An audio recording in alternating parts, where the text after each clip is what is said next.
The Galactic Council's surrender message reached Earth, but Commander Hayuk announced that humanity rejected their capitulation. Earth demanded complete restructuring of galactic civilization under human authority. Every alien government would be replaced with human-approved leaders, and every military force would be disbanded immediately. Captain Mina took personal command of Admiral Doc's flagship, Star Render, after the alien commander committed suicide. Rather than face human interrogation, she used the massive dreadnought as her mobile headquarters, flying it to each alien world to oversee their surrender personally. The sight of their most powerful warship under human control shattered the morale of countless alien species. The Star Render had been a symbol of Council authority for centuries, and seeing it serve human interests proved that their old world was truly dead. Human fleets began appearing at every major alien colony, but these were not the invisible ghost ships from earlier battles. These were massive human dreadnoughts that dwarfed the largest alien vessels.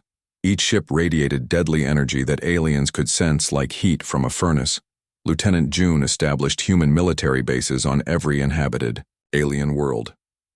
The bases were small, containing only a few hundred human soldiers each, but they served as powerful symbols of humanity's new authority. Each base contained a planetary destruction device that could crack worlds, and half-local alien populations were required to maintain and protect the human bases, knowing that any attack would result in planetary annihilation. The psychological impact was devastating, as entire civilizations became responsible for guarding their own potential executioners. Sergeant Nari began re-educating alien populations about their place in the new galactic order. Humans were not conquerors or occupiers, but guardians who would protect peaceful species while eliminating those who caused trouble.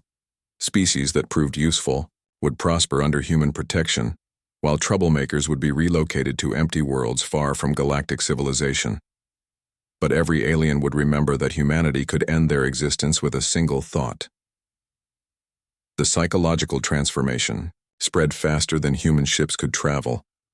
Alien children developed nightmares about human soldiers, while alien religions began worshipping humanity as gods of war. Scientists abandoned their research to study human technology, hoping to understand. Such impossible power. High Chancellor Vex was transported to Earth for trial in a human courtroom surrounded by evidence of the Council's crimes against other species. The trial was broadcast live across the galaxy, showing every alien that their former leaders were now prisoners of humanity. President Kim personally sentenced Vex to life imprisonment on a human prison planet at the edge of the galaxy, where he would spend his remaining years contemplating the consequences of threatening. Earth Commander Hayuk addressed the galaxy from the former council chambers, explaining that humanity never wanted to rule other species, but the council's aggression had made war inevitable. Now that humans controlled galactic civilization, they would ensure that genocide and slavery never happened again. The transformation was complete within 6 months. The galaxy went from trying to enslave humanity to desperately competing for human approval. Alien governments offered tribute to Earth, while scientists tried to impress human researchers, and military leaders studied human tactics like religious texts. 1 year after the war ended, the galaxy looked completely different from the corrupt empire that had threatened Earth. President Kim served as Supreme Chancellor, ruling from the former council building, which had been relocated to orbit around Luna as a museum of failed galactic tyranny. Commander Hayuk held the new rank of Grand Admiral, commanding the Terran Space Force, which maintained peace throughout the galaxy, not through constant warfare, but through the ever-present threat of overwhelming retaliation. Any species that started conflicts would face immediate human intervention. Captain Mina directed the Galactic Development Program, helping alien civilizations advance their technology and improve their societies under strict human supervision. No species could develop weapons that threatened others, and no government could oppress its people without facing consequences. Lieutenant June operated the Galactic Intelligence Network from a massive space station built where the alien capital used to exist. His systems monitored every alien communication, detecting potential threats before they could become dangerous. Alien privacy was extinct, but so was Galactic War Sergeant Nari had become Director of Cultural Integration, working to blend human and alien societies through exchange programs that created lasting friendships while ensuring every alien understood human values and power. The Starkiller weapons remained active throughout the galaxy, serving as silent guardians that prevented conflicts before they could begin. Species that might have fought each other instead cooperated to avoid attracting human attention. Trade and science flourished under human protection, as alien species shared knowledge freely rather than hoarding information that might be seen as threatening. New technologies emerged from cooperation between humans and aliens, creating advances that benefited everyone. Some alien species genuinely embraced human leadership, believing that Terran rule was superior to the chaos and genocide of the old system. Others resisted quietly, but their efforts were hopeless against human technology and intelligence networks. Most aliens simply accepted the new reality and discovered that life was actually better under human authority than it had been under the corrupt council. The galaxy became more prosperous and peaceful than ever before, though everyone understood that this prosperity depended entirely on human approval. The Terran Obliteration force evolved from a military organization into the galaxy's peacekeeping force. Human soldiers no longer fought wars because the mere possibility of human intervention prevented conflicts from starting. The galaxy's most dangerous military had become its greatest source of stability. Earth remained modest despite its absolute power, never claiming divine authority or demanding worship from alien species. Humanity presented itself as reluctant guardians who had been forced into leadership by alien aggression. This humility made human rule more acceptable while maintaining the fear that kept peace. Commander Hayuk stood on the observation deck of Terra Station, watching ships from hundreds of species dock together peacefully. He reflected that humanity had never wanted to rule the galaxy, but since they had been forced into this position, they would use their power to create something better than what existed before. The galaxy no longer trembled at the Terran Obliteration force from terror but from deep respect for the species that had brought peace through overwhelming strength. The humans had proven that sometimes the greatest kindness was being too dangerous to challenge. High Chancellor Vex received Ambassador Keth's report in the Crystal Palace, but refused to believe what he was hearing. Humans could not possibly possess advanced technology because they were a primitive species that had only recently developed spaceflight. The report had to be exaggerated or completely fabricated. The Council voted unanimously to send the Annihilation Fleet to destroy Earth and make an example of humanity for the rest of the galaxy. 1,000 warships, carrying enough firepower to crack planets, began their journey toward the human home system. Under the command of Admiral Doc had destroyed 6 civilizations for the Galactic Council and never lost a single battle. His flagship Star Render was larger than most space stations and carried weapons capable of sterilizing entire continents. The fleet approached Earth expecting to find desperate humans fleeing in primitive rockets. Instead, they found the solar system completely empty, except for one small human vessel drifting near Mars. The ship appeared to be damaged and defenseless, broadcasting distress signals on multiple frequencies. Admiral Doc assumed the humans had abandoned their system in terror, leaving behind only a single crippled vessel. Captain Mina piloted the lone human ship, broadcasting a message to the entire alien fleet. She thanked them for coming and explained that humanity had prepared a special demonstration of their true capabilities. The aliens assumed she had gone insane from fear until she provided coordinates and told them to observe carefully. The coordinates pointed to a star system 30 light-years away, containing a normal yellow star with 6 planets. Admiral Doc's sensors confirmed it was an unremarkable system exactly like millions of others scattered throughout the galaxy. Then Captain Mina pressed a single button on her control panel. The star exploded instantly, transforming from a stable sun into a massive supernova in less than 1 second. The explosion was visible across the galaxy as the star's death throes sent energy cascading through space. 6 planets and everything living on them were vaporized in an instant. Commander Hayuk appeared simultaneously on every communication channel in the alien fleet, his image reaching every ship, every computer, and every personal communication device at exactly the same time. His voice spoke in perfect alien languages as he explained how the demonstration had been accomplished. Humanity had spent decades placing quantum bombs inside stars throughout galactic space. The bombs used technology that could destabilize stellar cores and trigger instant supernovas. Any star in the galaxy could be destroyed within seconds by remote activation from human command centers. Lieutenant June provided Admiral Doc with a list of coordinates identifying 27 star systems containing major alien populations. Commander Hayuk calmly explained that these systems would explode one by one every hour until the Galactic Council surrendered unconditionally. The aliens had exactly 26 hours to choose between complete surrender and total extinction. There would be no negotiations, no partial agreements, and no mercy for anyone who continued. To resist, the countdown had already begun, and the next star would die in exactly 60 minutes. Admiral Doc watched in horror as the first targeted system exploded on schedule. 3 billion Nexu died when their sun went supernova, destroying their homeworld and everything they had built over millions of years.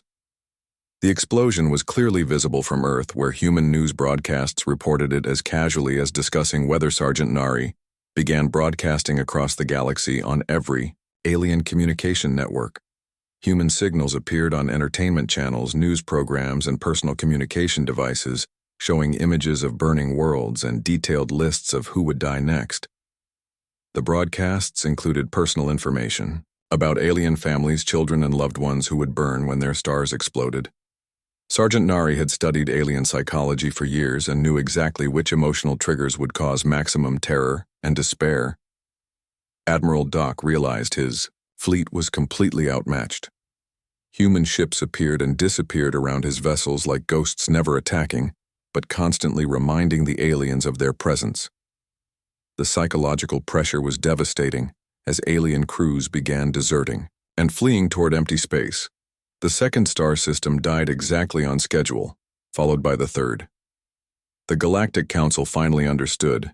They were not fighting primitive humans, but facing a civilization that had been preparing for Galactic war longer than most council members had been alive. High Chancellor Vex called an emergency session of the Galactic Council as the fourth star system exploded precisely on schedule. Representatives from 400 species gathered in the Crystal Palace, their voices raised in panic and desperation as they watched civilizations die with clockwork precision. The Council had never encountered weapons that could detonate stars from across the galaxy. Their best scientists were going insane trying to understand the physics involved, while their military leaders openly admitted that defense against such weapons was impossible. Commander Hugh appeared as a hologram in the council chamber, his image materializing in the center of the Crystal Palace while chaos erupted around him. He stood, calmly with his hands clasped behind his back as alien representatives screamed demands and threats. He explained that star killing was merely one of humanity's weapons and offered to demonstrate others if the council continued to resist the aliens. Begged him to stop the demonstrations, but Commander Hugh replied that Earth's patience was rapidly running out. Captain Mina led a small fleet of 12 human ships toward the Council's heavily defended home system. The aliens had 30,000 defense platforms and 1 million automated defense drones protecting their capital system. The human ships looked like insects compared to the massive alien defenses. When Captain Mina gave the order, something impossible happened throughout the alien defensive network. Time stopped completely around every defense platform and automated system. The weapons hung motionless in space like frozen statues while human ships moved freely between them. The temporal weapons had isolated each alien, defense in individual time bubbles where seconds stretched into hours and movement became impossible. The platforms could not fire, could not move, could not even process information as their computer systems experienced time at a different rate. Lieutenant Joan activated the next phase of the human assault by taking simultaneous control of every alien computer system in the galaxy. Bank accounts, government records, military communications, and personal messages now belonged to humanity alien leaders, found their own computers giving them orders from human commanders. Their weapons would not fire, their ships would not move, and their doors would not open without human authorization. The entire galactic infrastructure had become humanity's property. Sergeant Nari began broadcasting human culture throughout alien space, but these were not normal artistic works. They were psychological weapons designed specifically to damage alien minds. The music contained frequencies that caused hallucinations, while artwork included hypnotic patterns that disrupted alien brain functions. The literature planted ideas that made aliens question fundamental beliefs about reality and their place in the universe. Reading human stories caused alien philosophers to suffer mental breakdowns as they confronted concepts their minds were not equipped to process. The fifth star system died, taking 6 billion aliens with it, followed by the sixth system exactly 1 hour later. Entire alien species began surrendering, individually begging humans to spare their worlds and offering everything they owned in exchange for survival. The Council's home planet began experiencing massive earthquakes as its continental plates shifted and volcanoes erupted simultaneously. Across the surface, Commander Hayuk explained that humans had learned to manipulate gravitational forces and were slowly tearing the world apart from within. The planet's core temperature rose steadily as human gravity weapons compressed and twisted, the molten interior like hands squeezing clay. The aliens could feel their world dying beneath their feet as the ground shook and the sky filled with volcanic ash. High Chancellor Vex finally broke under the pressure and transmitted a message of complete unconditional surrender to Earth. He begged humanity to stop the demonstrations and promised that the Council would accept any terms. Humans demanded. President Kim responded that surrender was not sufficient. The Galactic Council had committed genocide against 17 species and destroyed countless civilizations. Now they would face justice administered by the Terran Obliteration Force. The real war was just beginning. Ambassador Keth's diplomatic vessel descended through Earth's atmosphere, expecting to find crude cities and primitive technology. Instead, his sensors detected energy signatures that made no sense according to galactic science. The reading suggested that human civilization was far more advanced than their radio signals indicated, but that seemed impossible for such a young species. The ship landed in New York City, but the streets were completely empty. Buildings stood silent and abandoned as if the entire human population had simply vanished. Keith felt his first moment of uncertainty as his four eyes scanned the deserted landscape through the ship's viewing ports. Where were all the humans who should be cowering in fear? President Kim waited for him in the United Nations building, but she was not alone. Commander Hyuk stood beside her wearing armor that seemed to absorb light itself, making him difficult to look at directly. The armor was covered in symbols that hurt alien eyes. To perceive in technology that registered as impossible on Keth's scanning devices, Keth began his standard diplomatic presentation, explaining how humans could benefit from joining the Galactic Council as servant members. They would receive basic technology and protection in exchange for their labor and creativity. It was a generous offer that most primitive species accepted with gratitude. President Kim interrupted him mid-sentence, her voice calm and steady as she explained that humans already knew about the 400 species in the galactic community. They knew about the Council's history, their technology, their military capabilities, and most importantly, their plans for enslaving Earth. Keth's translator device suddenly stopped working, followed by his communication equipment and personal shield generator. A small metal cube in Commander Hayek's hand was somehow jamming technology that should have been impossible for humans to understand. The device used principles that violated known laws of physics. Captain Mina appeared on a holographic display transmitted from her command ship, hidden somewhere in Earth's orbital space. She showed Keth live images of his diplomatic vessel, surrounded by dozens of human ships, that his sensors could not detect. The stealth technology was beyond anything in galactic databases. The human ships were not just invisible, they seemed to exist in a different dimension entirely, phasing in and out of normal space-time in ways that should have required technology millions of years more advanced than anything humans should possess. Mina explained that human stealth systems did not just bend light, but manipulated reality itself. Lieutenant June had intercepted every alien communication sent within 100 light-years of Earth. He knew about the Council's plans to enslave humanity and their backup plans to destroy Earth if humans refused to cooperate. He also knew about the 17 species that had been completely exterminated for refusing Council authority. Sergeant Nari revealed that human agents had infiltrated alien computer networks across the galaxy, planting false information about human capabilities, while gathering intelligence about alien weaknesses. The psychological warfare campaign had been running for years, spreading rumors and fears among alien populations. Keth realized that everything the Council believed about humans was wrong. They were not primitive creatures who had recently discovered spaceflight. They were an advanced civilization that had been hiding their true capabilities while studying galactic politics and preparing for inevitable conflict. President Kim delivered humanity's counteroffer to the Galactic Council. They had 24 hours to withdraw all ships from Earth's solar system and never return. If they refused, humanity would demonstrate why they should be feared rather than underestimated. Ambassador. Keth laughed at the threat until Commander Hayuk pointed toward the moon. For exactly 3 seconds, a massive symbol appeared on the lunar surface, carved deep enough to create new craters visible from Earth with naked eyes. The symbol was the emblem of the Terran Obliteration force burned into solid rock by weapons that could reshape celestial bodies. The demonstration lasted only moments, but its message was clear. Humans had just modified a moon as easily as writing on paper. If they could carve symbols in lunar rock, what could they do to alien ships or planets? Keth's laughter died in his throat as he finally understood what his species was dealing with. The meeting ended with Ambassador Keth fleeing back to his ship, his diplomatic mission a complete failure. Instead of finding primitive humans ready to become slaves, he had discovered a civilization that possessed technology beyond galactic understanding and the willingness to use it against anyone who threatened them. As Keith's ship departed Earth's atmosphere, it was silently followed by invisible, human vessels that tracked its every movement. The aliens thought they were escaping, but they were actually leading the Terran Obliteration force directly to the heart of galactic civilization.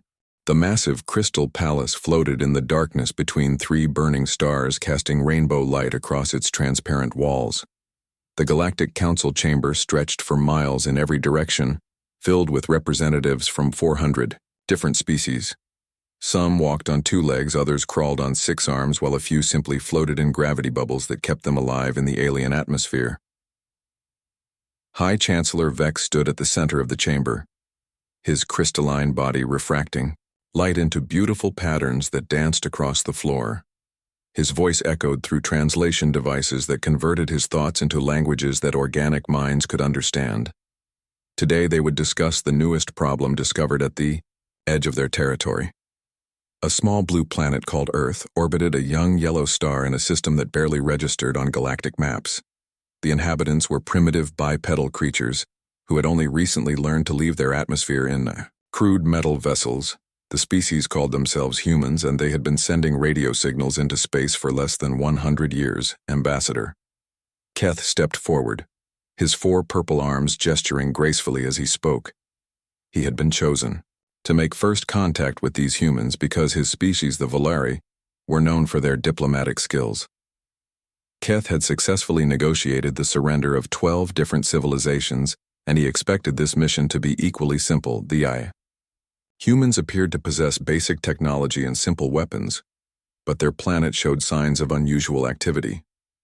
Deep space sensors detected massive energy readings from the dark side of their moon, along with strange gravitational anomalies that suggested hidden construction projects.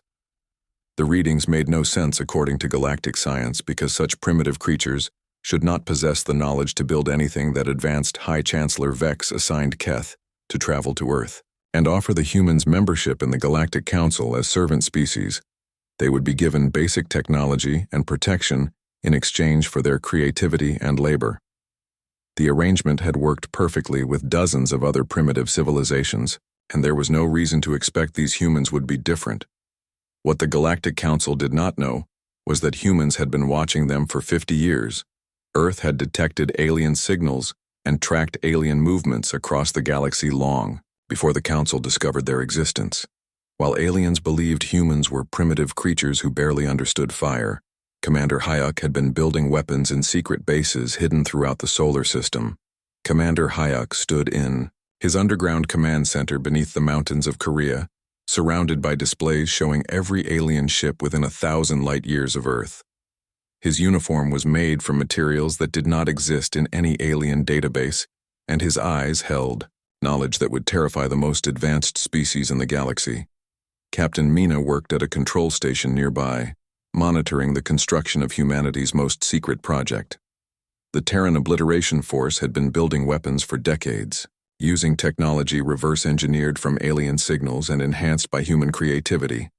Their stealth ships used quantum phase technology that made them completely invisible to alien sensors, while their weapons could manipulate the fundamental forces of reality itself. Lieutenant June operated from a hidden base on the far side of Jupiter, his computers intercepting every alien communication in the local galaxy cluster.